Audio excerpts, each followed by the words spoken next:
They said she was being sent away to cook for a widower, but what he truly needed was healing for his wounded heart.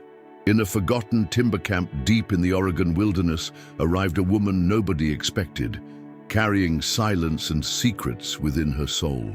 Thomas, a man scarred by profound loss, believed he only needed someone to prepare meals in his empty cabin.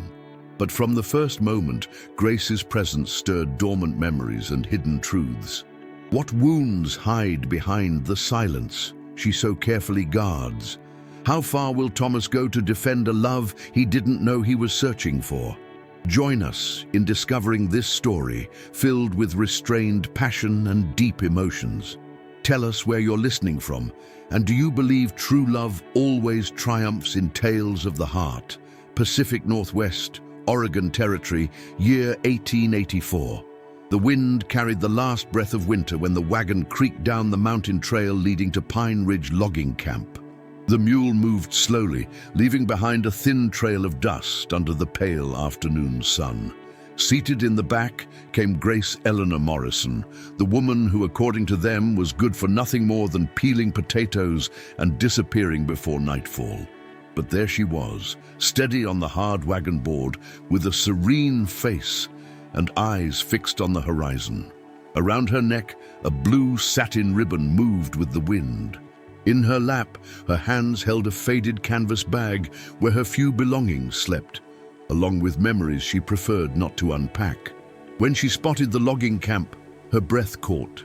The wooden gate seemed to stand by sheer stubbornness, and the roof shingles had yielded to time. The yard lay empty except for an old dog dozing at the doorstep and a solitary horse grazing beside the dry water trough. Yet, despite its abandonment, the place had something that resisted. Perhaps it was the sturdy stone walls, or maybe the promise of a refuge where her silence wouldn't be a burden. The wagon driver stopped and remained motionless. Grace descended without asking for help. The creak of her boots touching the dry dust was the only sound in the still afternoon air. From the door emerged a tall man with broad shoulders. He wore a light shirt with rolled sleeves, a dark vest and canvas pants. Under a wide-brimmed hat, gray eyes observed her with attention. "Are you the cook?" he said finally with a deep, contained voice. "I am," Grace replied, barely lifting her chin. He nodded once. "The kitchen is around back. You'll sleep in the room next to the stable. It's quiet here." That was all. No welcome, no questions. Grace passed by him, and when her skirt brushed against his coat, she felt the air between them stir as if an invisible thread had been tensed. Thomas watched her enter in silence, and for the first time in a long while, something imperceptible seemed to have slipped inside that quiet camp. That first night, Grace spoke no more than necessary. She lit the stove, cooked beans with herbs, and warmed old bread. She placed the plate on the table without saying a word. Thomas ate without raising his eyes, and she disappeared to wash the utensils outside. Upon returning, she heard a low voice from the dining room. His silhouette remained there, still before the empty plate. "I didn't ask for her," Thomas murmured with an almost broken voice. "I only needed someone to cook." Grace made no sound. The spoon in her hands trembled slightly. The silence returned to settle like a warm blanket. That night in her room, she unpacked slowly. She hung her spare dress on a rusty nail, folded her apron carefully, and placed her wooden brush on the bureau.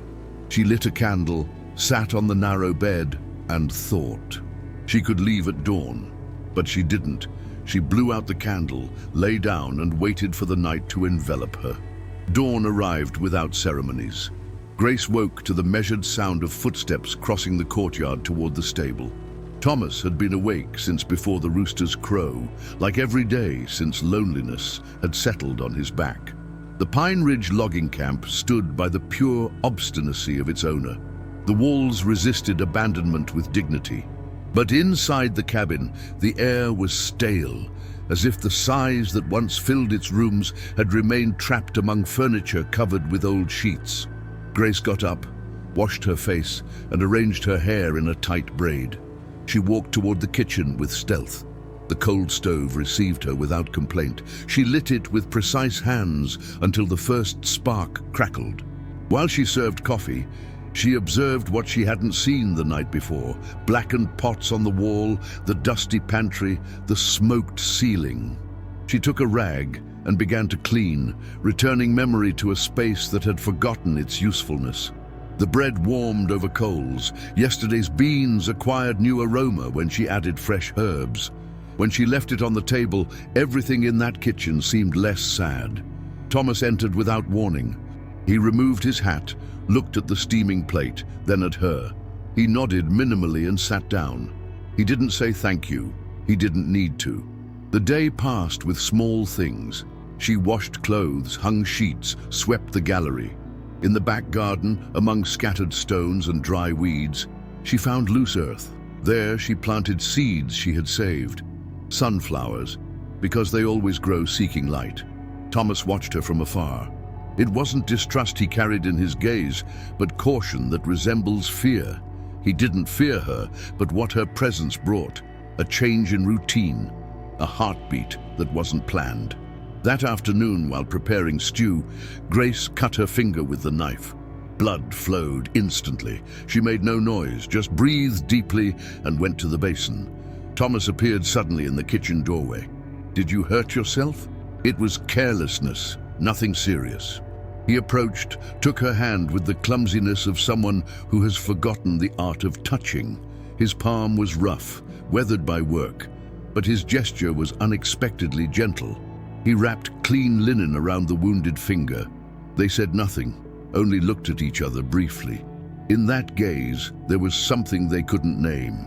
That night, Grace found something beside her cot, a package wrapped in brown paper. Inside were new boots, strong, made of firm leather in her size. They came with no note, no explanation, but she knew. It wasn't pity, it was a mute declaration, a recognition, perhaps a first attempt to repair wounds others had left. She couldn't sleep easily. She lay looking at the ceiling, remembering places where she had walked with broken shoes, cold kitchens, faces that never looked at her. Then she thought that perhaps for the first time in years, someone had seen not just what she did, but who she was. At dawn, Grace put on the new boots. They fit perfectly, and without saying a word, she went down to light the stove. Something had happened, because the man who expected no one had waited for her. The day began with strange wind, restless, as if it carried something that didn't yet have form. Near midday, the creaking of a cart interrupted the calm. Grace came out to the porch. It was a thin man with a sunburned face and an easy smile. "Good day. Is the boss around? I need to deliver provisions and tell him news." Grace nodded courteously. "Thomas isn't here, but you can leave what you brought." The carter unloaded supplies and then adjusted his hat. "And who might you be?" "I'm the cook." The man laughed. "What luck for Thomas.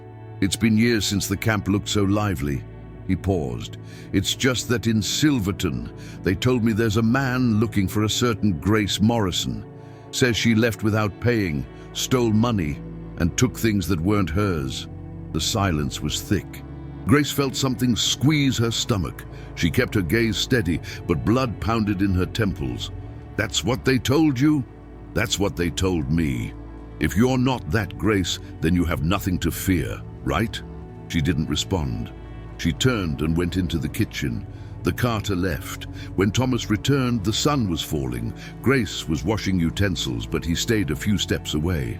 Pete, the carter, passed by. He said, "Someone's asking around about you." She turned slowly. Her eyes found no reproach in his, only suspended distrust. "Yes, he already told me." Thomas removed his hat. "Is it true?" Grace nodded, not like someone declaring guilt, but like someone tired of explaining. "I left without warning, yes, but I didn't take anything that wasn't mine. That man tried to touch what didn't belong to him. He wanted to lock me up. I defended myself and escaped before anyone dared listen to me." Her voice was firm but not defiant. There was silent dignity in it. "I didn't steal. I only took what was mine, my bag, my boots, and my pride." Thomas looked at her as if searching for something behind the words. But he didn't say he didn't believe her. "I didn't hire a cook who trembles before danger. I hired someone who doesn't scare easily." Grace felt a knot in her throat. "Thank you." He nodded and walked toward the stable. That night, she began to pack. Not because she doubted Thomas, but because rumors, when they find fertile ground, germinate easily. She didn't want to keep sowing her name where they always uprooted her before she could flourish. But when she went to close the bag, something stopped her. She sat on the bed, shoulders defeated, eyes fixed on darkness. Outside, night wind whispered. Inside, Thomas couldn't fall asleep. Grace remained like that for a long while, just breathing slowly, like someone deciding whether to keep walking or finally learn to stay. Morning dawned with deliberate stillness. Grace came out barefoot with her hair loose. She breathed deeply, feeling the day's coolness. From the kitchen, she prepared coffee without hurry. Something had changed inside her. That place was beginning to seem familiar. Thomas appeared shortly after. Instead of sitting immediately, he stopped at the open window. "Do you think the shutters should be painted blue?" Grace looked up in surprise. "It depends on the shade. There are blues that sadden." Thomas barely turned and nodded. Then he sat down, thanked her with a slight gesture, and sipped his coffee slowly. That was their first light conversation, the first crack in the wall of routine. During following days, something began to change. Thomas spent more time where she hung clothes. She found herself listening for his footsteps, feeling a pang when she didn't hear him arrive. One afternoon, while she prepared hot chocolate, he approached the kitchen, leaning against the doorframe. "Do you put cloves in it?" "Just a little. The secret is in the cinnamon." He smiled slightly, a faint curve barely noticeable, but to Grace it seemed luminous. They drank the hot chocolate in silence, sharing a clay bowl and letting warmth caress their hands. Grace began spending more time in the back garden, where wildflowers had begun to open among stones. Sometimes she read aloud prayer fragments. Other times, she simply looked at the horizon. One afternoon, dusting the windowsill, she found a small wooden box. Inside were seeds wrapped in an old handkerchief with unfamiliar initials. She held them with reverence. They were small, almost weightless, but she felt they held a promise. She didn't ask whose they were. She took them like someone receiving a sacred charge. That afternoon, she dug earth with her hands, arranged the seeds one by one, covering them with earth and whispers. She asked for nothing in return. She just wanted to plant. When the wind changed, clouds gathered quickly, lightning crossed the horizon, and Grace hurried to collect hung clothes. The first drops struck when Thomas appeared in the courtyard. "Leave it! You're going to get soaked. I don't want your shirts ending up on the neighbor's fence." Rain became intense in seconds. Grace slipped while collecting a sheet, but before touching ground, strong arms held her by the waist. Thomas's body surrounded her firmly. They remained close under rain, soaked, breathing the same dense air charged with silence. His eyes sought hers. They said nothing, only looked at each other, and in that gaze was something they couldn't name, but both understood. Grace slowly pulled away, wordlessly grateful, and they ran together to the kitchen. Inside, both dripped water. Thomas offered her a dry towel and waited with agitated breathing. Grace took the towel with trembling hands. For the first time, she wished that moment wouldn't pass. The storm ceased before nightfall, leaving the clean aroma of wet earth. That night, she returned to where she had planted seeds. She knelt to touch the earth, still warm inside. She closed her eyes and placed her palm on the ground. "Grow," she murmured, "but do it slowly." The sun rose slowly, gilding roof edges. The camp's silence had acquired a different cadence, less bitter, more rhythmic. In the garden, among newly sprouted carrots and weak squash plants, sunflowers now rose with determination. Their stems pointed to the sky without fear. The first flowers had opened, large, robust, with yellow that seemed to ignite the garden. Grace observed them each morning while coffee steam rose from her cup. They were witnesses to her permanence. Each petal reminded her that even in sterile terrain, something could flourish. While Thomas sharpened his knife by the corral, she sat under the oak with a notebook. "What are you reading?" "Verses. Some I learned by heart when I was 13. Thomas approached slowly. "Did you like studying more than anything?" Grace settled better on the stone bench. "As a child, I lined up rags on the bed and pretended they were students. I dictated to them, corrected them, even punished them for talking too much." He laughed lightly. "And why didn't you continue?" Grace kept silent. "Because they told me a woman with too many words wouldn't find anyone who wanted to listen, and without a surname, no school waited for me." Thomas observed her with contained intensity. Then, with lower voice, he murmured, "I wanted to be a preacher." The words remained suspended between them. Grace didn't ask more. "Sometimes I think I would have known how to do it well." She nodded softly. "I believe so too." The next day, organizing her room, she found something unexpected. Between folded blankets rested a small box lined with dark velvet. Inside, on old cotton, lay a silver brooch with a rose carved in relief. It wasn't ostentatious, but delicate, antique. Grace took it between her fingers, felt it cold as if untouched for years. It wasn't hers, yet there it was, a silent gift, an unsigned declaration. That night when Thomas returned, she waited in the kitchen with only one lamp lit. The yellow light outlined her figure, the brooch in her hand. "Is this yours?" Thomas stopped. His expression hardened. Then he lowered his gaze. He didn't say he'd never seen it, but his voice trembled slightly, the gesture of a man who doesn't know how to lie. Grace didn't insist. She put the brooch in her pocket and approached the stove. The silence settled between them, but this time, charged with mute, contained tenderness. Then knocking was heard at the main door. Thomas frowned and walked toward the entrance. Upon opening, he found one of the mill boys with an envelope. "They gave this to me at the inn for you." Thomas broke the seal and read in silence. His eyes hardened. "It's from my late wife's family. They want to come to the camp. They say it's been years since they've heard from me and have matters to discuss." Grace said nothing, but her heart tightened.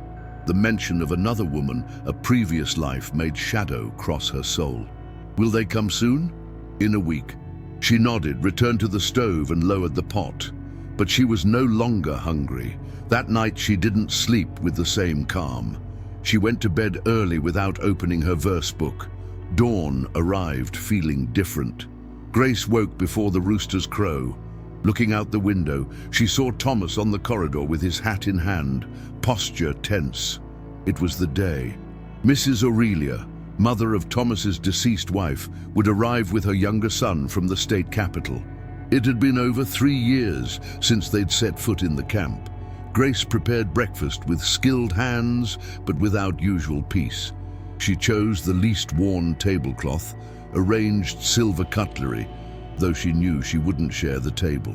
The carriage arrived mid-morning, raising dust and frightening chickens. The horses were black, lustrous with polished harnesses. Mrs. Aurelia descended first, dressed in impeccable mourning with face covered by a fine veil. Mr. Lorenzo got down after, young but with inherited arrogance. Thomas received them with discreet inclination. No embrace, only formalities. Grace observed from the kitchen, behind lace curtain, with clean hands and alert heart. "This house hasn't changed at all," murmured Mrs. Aurelia upon entering. "Only what's necessary," Thomas responded firmly. The woman swept every corner with her gaze, then turned to him with barely forced smile. "We heard you've been accompanied." "I'm not alone, if that's what you're asking." Mr. Lorenzo laughed briefly. "That didn't take long to reach our ears." Grace heard unwillingly from the kitchen. Voices crossed walls like soft blades. "We haven't come to judge, but neither to pretend we're not concerned about this property's direction. This camp belonged to my husband and then to Lucia. There are decisions you shouldn't make alone." "What are you referring to?" "To the sale. Thomas, there's no longer reason to maintain this place isolated and in ruins. You could come with us, resume the life you left behind." Thomas served himself coffee and sat by the window. The air was thick. This house is not for sale. And if there's something that binds me here, it's not memories. It's what I'm building now. Mrs. Aurelia narrowed her eyes.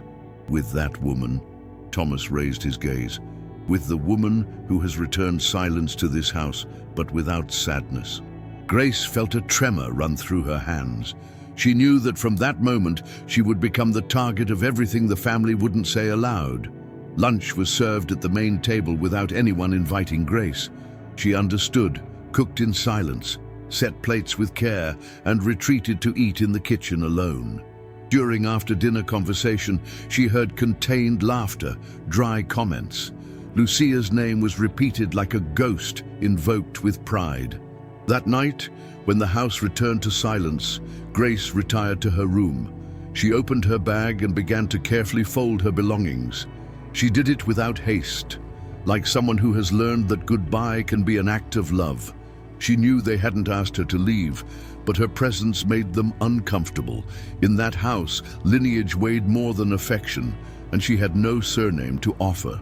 Before sleeping, she went to the garden and approached the sunflowers. She caressed petals still warm from the day's sun, then knelt and touched the earth where she had planted.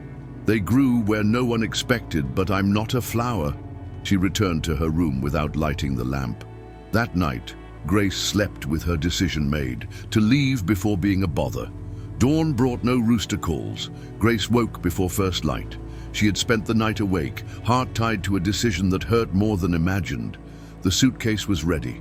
The house still slept. Grace left her room on tiptoe, crossed the gallery and entered the kitchen for the last time. On the table, she left a folded letter.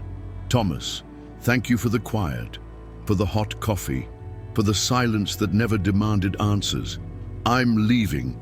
Before becoming what you don't deserve, I wish you peace. Grace. She placed the letter next to his cup, then crossed the courtyard with firm step. Outside, old Pete's wagon waited. Grace climbed without help, didn't look back. The wagon began moving along the dusty path. Grace pressed the bag against her chest and kept her gaze on the horizon. But inside, her entire being screamed that it wasn't yet time to leave. Thomas had left before dawn. When he returned, he entered the kitchen and found the coldest silence he had felt in a long time. The unlit stove, the table without bread, and on the wood, a folded sheet with his name. He read it standing, without breathing. Each word sank into his chest like an invisible nail. When he finished, he let the letter fall and rushed out. He ran along the trail with dust stuck to his ankles. He caught up with her halfway, just before the curve leading to the crossroads. He shouted her name once. "Grace, don't go!" She got down slowly. Her eyes were glassy, her face pale, hands pressed against her chest. She looked at him without being able to speak. He took a step closer and extended a wrinkled, time-faded sheet of paper. "I found this among Lucia's things. A drawing she made when pregnant. She drew the house and flowers everywhere. She said she wanted her child to grow up in a place full of color, full of life." Grace took the paper carefully. It was a childish drawing with clumsy strokes, but you could recognize the house, the sunflowers, the bench under the oak, and two figures holding hands. "I didn't do this," she whispered, moved. "You made it real. You brought the flowers, the song, the quiet that doesn't hurt. You made this house breathe again." Grace let the drawing fall on the grass. She couldn't contain her tears. A quiet, ancient cry of a woman who has been strong too long. Thomas approached and embraced her carefully, as if he held something that could break with a breath. "You don't need me, Thomas. I don't want to handle everything. Not if it means returning to the empty house, cold bread and closed windows." She rested her forehead on his chest. For the first time, she allowed herself to sink into that warmth, that certainty. What existed between them wasn't a whim or passing desire. It was something deeper, stronger than fear. A root that had grown in silence like the sunflowers. They returned walking. Thomas took Grace's bag without asking permission. She walked beside him without haste, looking at path edges where red earth mixed with small wildflowers. Upon reaching the house, everything was calm. Thomas took the letter and, without saying a word, tore it into pieces he threw into the stove. Then, with low voice, he told her, "I don't want you here as a guest, nor as anyone's shadow. I want you as part of this house, as part of me." Grace didn't respond. She approached the stove, lit the wood, and prepared coffee. When the aroma began to fill the air, Thomas sat in his usual place. She served 2 cups and sat facing him for the first time. That morning they didn't say much, but between sips, glances, and warmth that enveloped them, both knew something had changed. Grace had returned, but no longer as the woman who arrived without a place. This time she returned as someone the house owner wasn't willing to let go. The days began to stretch with sweetness. The Pine Ridge logging camp no longer breathed like an abandoned house, but like a place where every corner had recovered its pulse. There was warm bread in mornings, hanging flower pots, and soft voices crossing rooms without fear of breaking silence. Thomas and Grace didn't speak of the future. They made no promises nor defined what they were. They simply inhabited the same spaces with naturalness that needed no explanation. Sometimes he returned with a wildflower and left it on the table without saying a word. She placed it in a glass, with water by the window. Other times she left him bread wrapped in linen at the foot of the stairs. In afternoons, when heat diminished, they sat in the garden to share the day's work. Grace read aloud, choosing poetry fragments that spoke of earth, of waiting, of silent love. Thomas didn't say much, but his eyes remained fixed on her, attentive. One afternoon, Grace went to town on Thomas's errand. Passing by the closed schoolhouse, she stopped in the shade. A group of children played with stones, marking letters in earth. One tried to trace the word light with a stick. Grace knelt beside him. "That letter isn't an S, it's an S backwards." The boy looked at her with amazement. "Do you know how to read?" She smiled. "Since I was smaller than you." The following week, she began teaching a small group under the camp's oak. She used flat stones as slates and charcoal as pencils. The children arrived barefoot with bright eyes and restless hands. Thomas, from the gallery, observed in silence. His face softened when he saw her write letters in the air, or clap when one of the little ones read a word without mistake. One afternoon, while she cleaned the silver brooch, he said, "Did you ever think you'd teach again?" Grace looked up.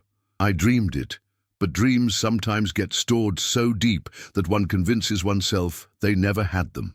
"Then don't let yourself forget again," murmured Thomas. "But not everything that germinates is goodness." In mid-month, rumors began arriving from town.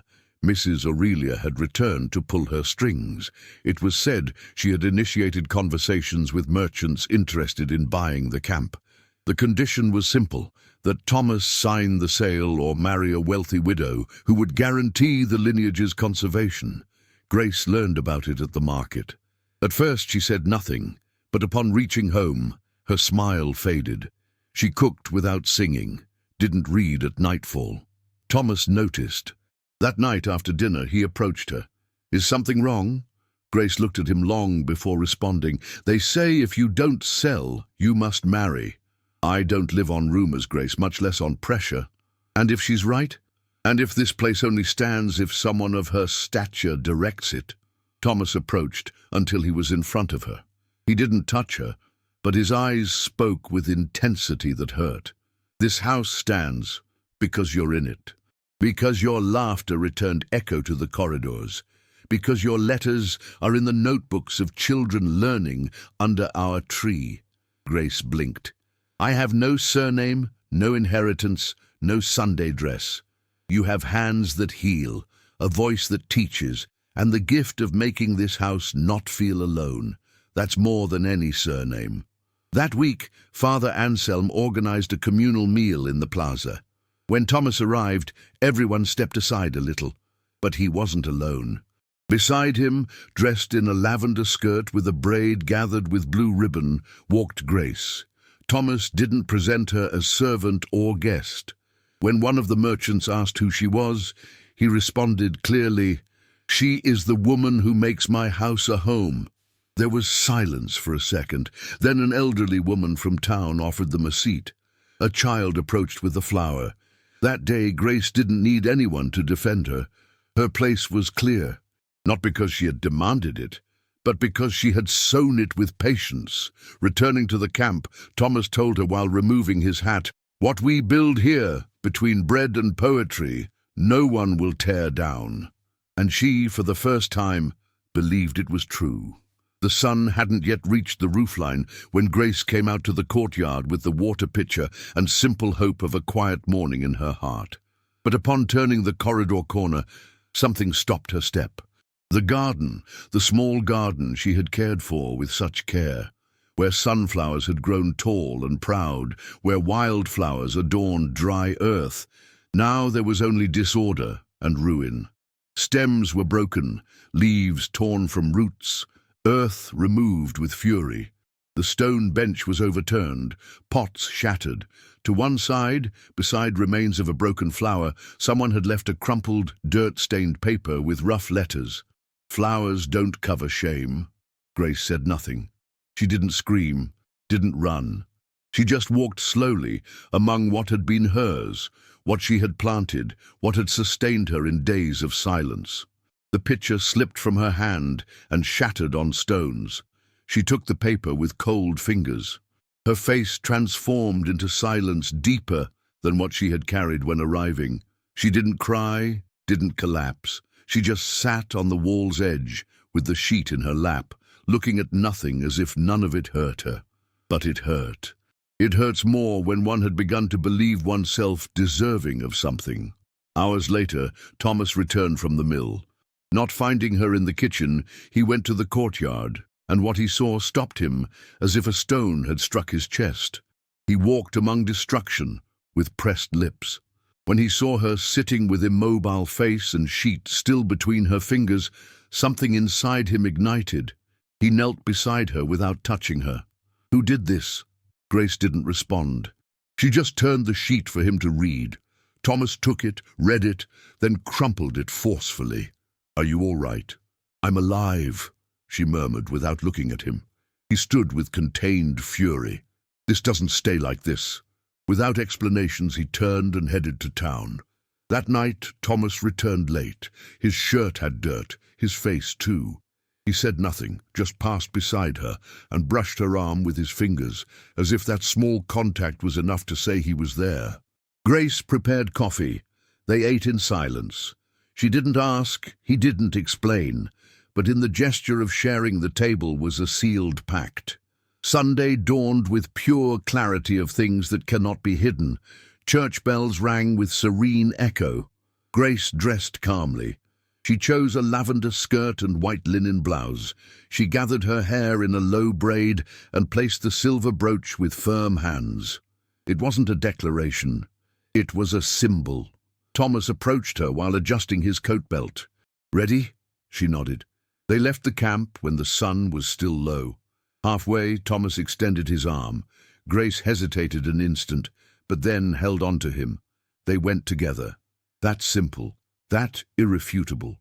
The church was full. Seeing them enter arm in arm, conversations ceased as if someone had cut the air with a blade. Everyone turned. Some feigned surprise, others didn't hide it. But Thomas didn't hesitate. He walked with firm step down the central aisle to the bench he used to occupy. He didn't let Grace stay behind. They sat together, and when someone murmured from the side, "Who is she?" he, without turning his face, responded, "The woman who makes my house a home." The subsequent silence was more eloquent than any blessing.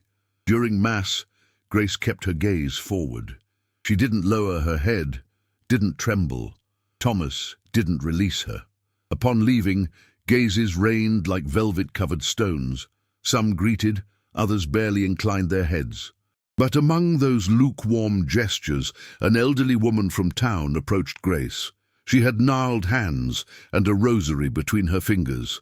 "You are the children's teacher." "I only try to help them read," Grace responded. The woman smiled tenderly. "Then you've already done more than many in this town." And she gave her a paper flower, folded with skill. That afternoon, back at the camp, Thomas placed a new fence in the garden.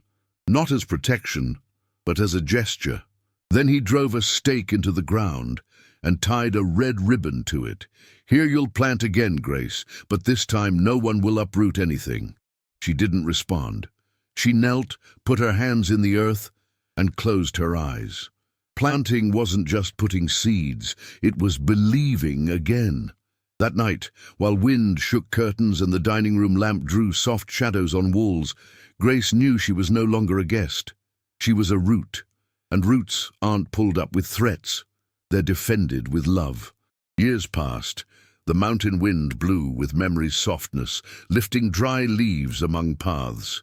It was an autumn midday that tinted the earth golden. The house, though older, maintained its dignity. Walls, now covered with vines, had resisted rains, droughts, and silences. Grace walked through the orchard with a wool shawl over her shoulders. Her hair, now with silver strands, remained gathered in its usual braid. In her hands, she carried a basket with freshly baked bread. Beside her, a 7-year-old girl jumped among sunflowers, collecting wildflowers.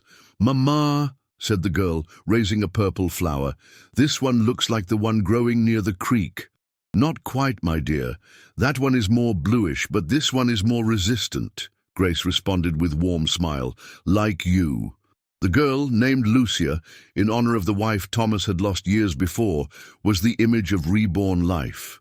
She had been born in that same camp, between walls where her mother had learned to stay, and her father to love again. Thomas appeared on the gallery with his hat under his arm and a book in the other hand. His hair was now completely grey, beard thicker, but his bearing remained firm. "Father Anselm stopped by the school," he said.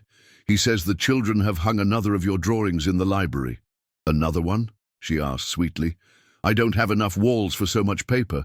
"Do you have enough heart?" he replied, kissing her forehead. The town school, reopened thanks to her insistence, had been functioning continuously for 5 years. Students from nearby ranches walked daily to learn to read and write with Mrs. Grace, as everyone respectfully called her. She was no longer a woman without a surname. She was a surname in herself, a reference, a refuge, a root. That afternoon in the kitchen, Grace prepared cinnamon tea. Lucia, seated on a wooden bench, drew what her mother narrated: a woman in a wagon, a man in a house without flowers, a garden sprouting where no one believed it could. "And that's how they met?" asked the girl with round eyes. "That's how we began to see each other," Thomas corrected. "But getting to know each other, that took time." "And did you love each other immediately?" Grace caressed her daughter's hair. "We came to love each other slowly, like learning a song without knowing the lyrics." Lucia smiled. Outside, the sun began to hide behind the mountains, and the air smelled of lit wood and toasted bread. The stove fire crackled lazily, as if it never wanted to go out. Thomas sat in his favorite chair by the window with the book in his hands. Grace approached and placed a blanket over his legs. They said nothing. It wasn't necessary. In that house, silence continued to flourish, but now it flourished accompanied, because there were words that were never pronounced and yet said everything. Because there were wounds that healed with time and tenderness. Because there was a garden that was reborn, and a woman who no longer fled, and a man who no longer waited alone. Years later, the Pine Ridge logging camp wasn't just planted land. It was living history. It was home. It was a place where love didn't shout, but was heard in everything. The school that Grace had dreamed of as a child now stood proud at the edge of town, built with lumber from Thomas's own mill. Children from 3 counties away came to learn from the woman who had once been told she had too many words. Her classroom walls were covered with drawings, stories, and letters from students who had gone on to become teachers, doctors, and writers themselves. Mrs. Aurelia never returned to the logging camp. Pride, they said, was a heavy burden to carry across such distances. But sometimes, on quiet evenings, Grace would find Thomas looking at the horizon with thoughtful eyes, and she knew he was thinking of forgiveness, not for them, but for himself. For all the years he had spent believing he wasn't worthy of a second chance at happiness. The garden grew wild and beautiful, sprawling beyond its original borders. Sunflowers now lined the entire property, their faces turning toward the light like compass needles, pointing toward hope. Travelers passing through would stop to admire the blooms and ask about the story behind such abundance in what had once been barren land. Grace would smile and offer them coffee, bread still warm from the oven. And sometimes, if they seemed like the type to understand, she would tell them about planting seeds in winter, about tending hope when there seemed no reason for it, about the difference between growing something and letting something grow. Little Lucia had inherited her mother's gift with words and her father's steady strength. She could read before she was 4, write her own stories by 6, and had already announced her intention to travel the world and bring books to children who had never seen them. But always, she said, she would come home to the camp, to the garden, to the place where love had learned to speak in the language of patience. In the evenings, when the work was done and the dishes cleaned, the 3 of them would sit on the porch Thomas had built with his own hands. Grace would read aloud, sometimes from the books Thomas brought her from town, sometimes from the stories Lucia had written, sometimes from the letters that arrived from former students scattered across the country like seeds on the wind.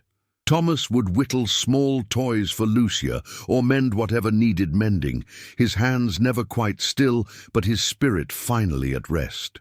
And Lucia would curl between them, her head on Grace's lap, her small hand holding her father's, the living bridge between what was lost and what was found. On clear nights, they could see stars scattered across the Oregon sky like silver promises. Grace would point out constellations to Lucia, telling her the old stories of heroes and journeys, of maidens who waited and warriors who returned.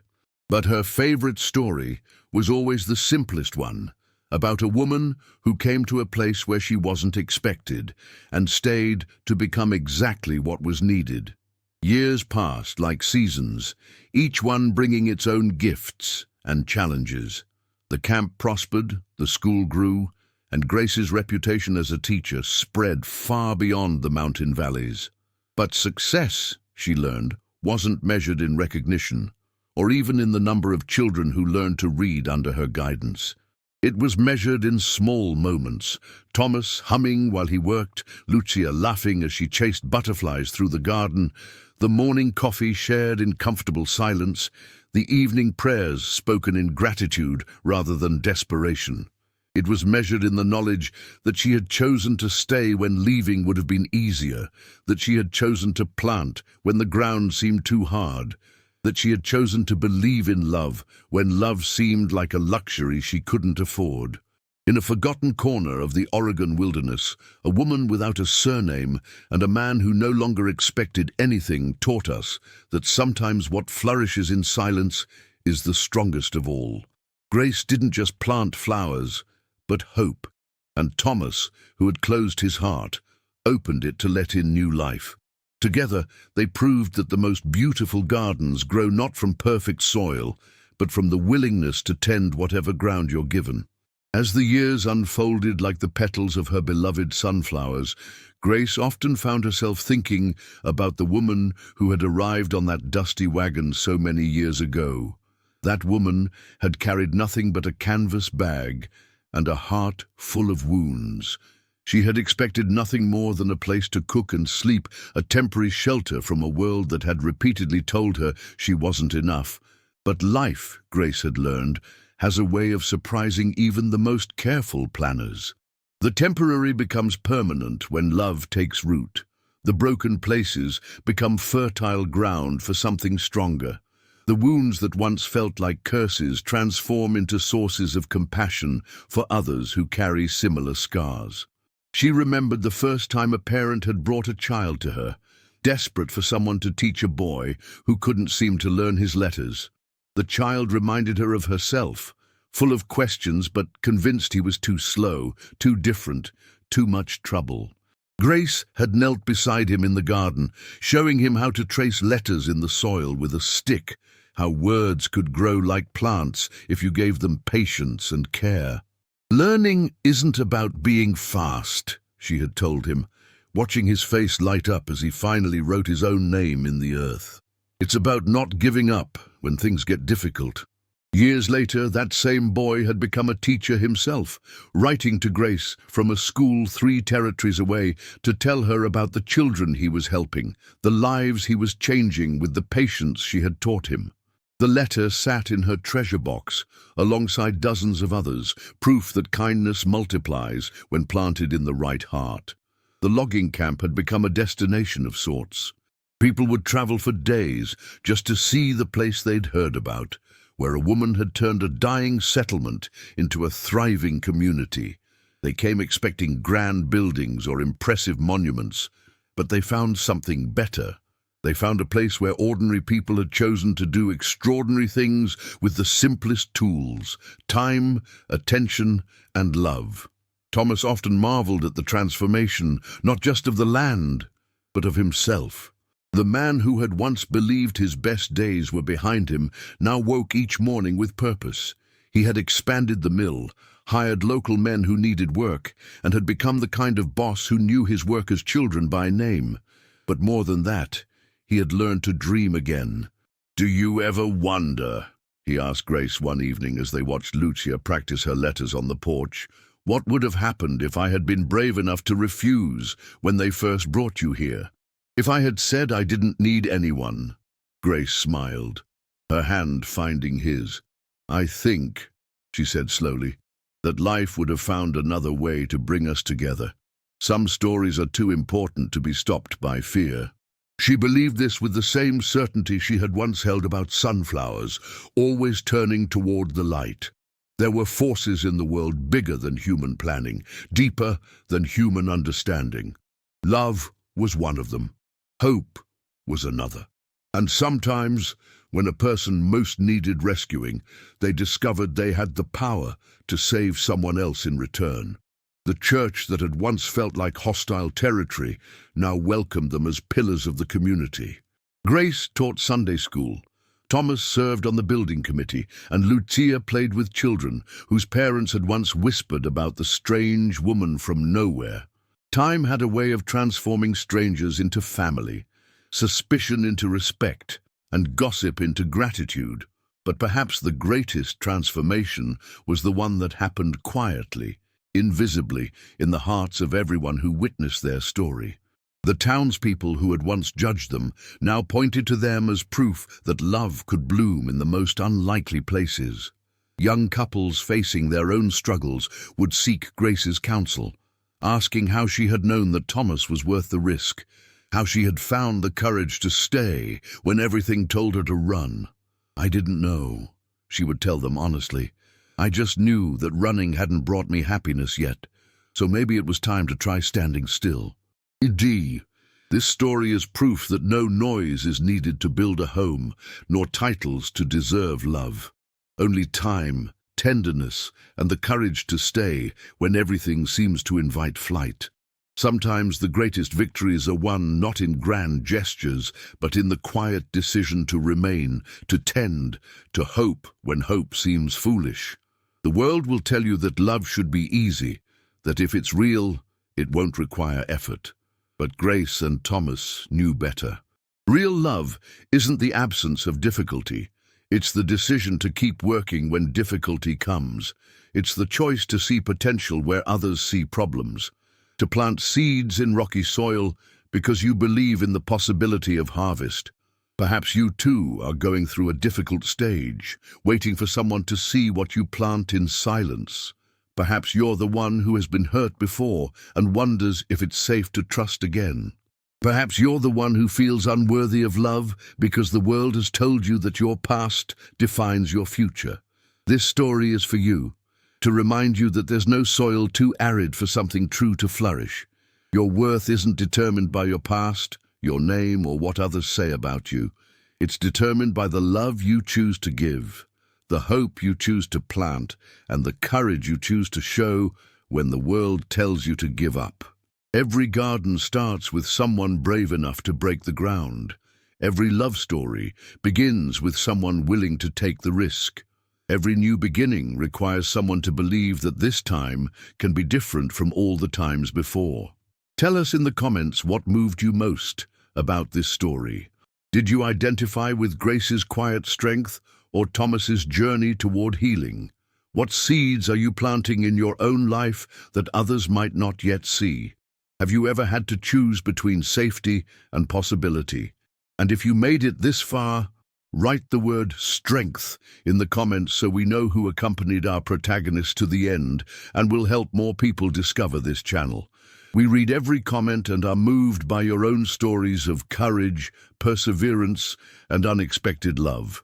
Your words remind us why we tell these tales, because somewhere out there, someone needs to hear that their story isn't over, that their best chapters might still be unwritten.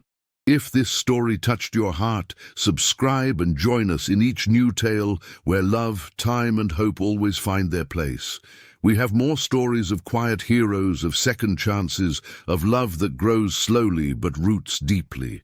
Stories of women who refused to be defined by their circumstances, and men who learned that strength sometimes means opening your heart instead of guarding it. Thank you for staying until the end. And remember, sometimes the bravest thing isn't leaving, but staying and planting again. Sometimes the most powerful love is the one that whispers rather than shouts, the one that tends rather than takes, the one that waits for the right season to bloom. In a world that celebrates the loud and the immediate, choose to be like Grace, patient, persistent, and utterly unafraid to grow slowly into exactly who you were meant to be. The legacy of Grace and Thomas extends far beyond their own story. In the archives of the Pine Ridge Historical Society, you can still find letters from students who went on to establish schools in remote territories, carrying forward Grace's belief that every child deserves to learn regardless of their circumstances. There are photographs of the annual Sunflower Festival that began as a simple celebration of Grace's garden and grew into a week-long event that draws visitors from across the Pacific Northwest. The original cabin still stands, now a museum where visitors can see Grace's teaching materials, Thomas's woodworking tools, and the silver brooch that became a family heirloom passed down through generations. But more than artifacts, the place preserves something intangible, the feeling that ordinary people can create extraordinary change when they choose love over fear, hope over despair, staying over running. Local historians often speak of the Grace effect, the way one person's decision to remain and invest in a community can transform not just individual lives, but entire generations. They point to the literacy rates that soared in the region, the young women who pursued education because they had seen what was possible, the families who learned that worth isn't measured by wealth or status, but by the kindness you show to others. Thomas's mill became one of the most successful in the territory, not just because of his business acumen, but because of his reputation for fairness and integrity. Workers knew they would be paid on time, treated with respect, and given opportunities to learn and grow. Several of his apprentices went on to start their own businesses, carrying forward the principles they had learned, that success means lifting others up, not stepping on them to climb higher. But perhaps the most lasting impact was on the concept of family itself. Grace and Thomas showed their community that families aren't just born, they're built day by day, choice by choice, with patience and intention. Lucia grew up understanding that love isn't just a feeling, but an action, repeated daily in small gestures and large sacrifices. She carried this knowledge into her own marriage, her own children, and her own career as an educator, who helped establish schools across the Western Territories. The garden, now tended by the third generation of the family, still blooms every spring, with the descendants of those first sunflowers Grace planted with seeds from a stranger's handkerchief.